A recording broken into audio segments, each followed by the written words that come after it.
Tom Cruise est de retour pour un 8e volet de Mission Impossible qui offre une conclusion absolument abyssale à la célèbre saga d'espionnage et d'action initiée en 1996.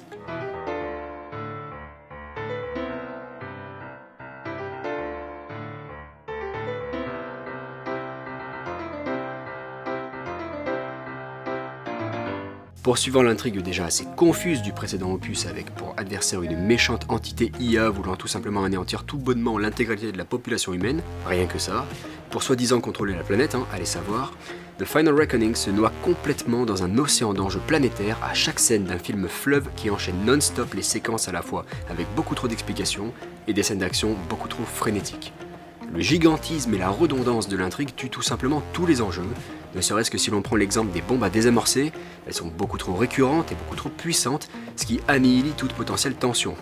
Résultat, les combats n'ont plus aucun poids, cette fin du monde pitoyable n'a pas la moindre once de logique, et les personnages secondaires perdent absolument toute utilité à l'intrigue. Bref, il y a une bonne heure et demie en trop au début, et honnêtement, en enlevant l'intégralité des dialogues, le film serait probablement aussi clair opaque. Il faut dire que la mise en scène n'aide pas beaucoup non plus, puisqu'elle brouille à la fois l'espace et hack la dimension impossible, entre guillemets, de ces missions avec des plans beaucoup trop courts et des scènes beaucoup trop longues dans un montage saccadé.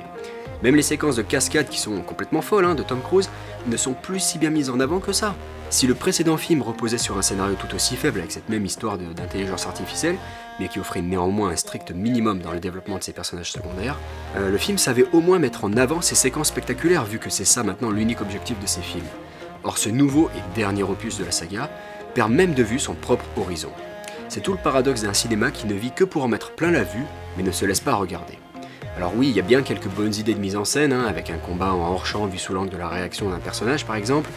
ou bien sûr la très bonne séquence de plongée sous-marine, mais au-delà de ça, The Final Reckoning est à la fois trop long, trop sérieux et beaucoup trop confus. C'est un film vide qui malheureusement offre des séquences particulièrement risibles.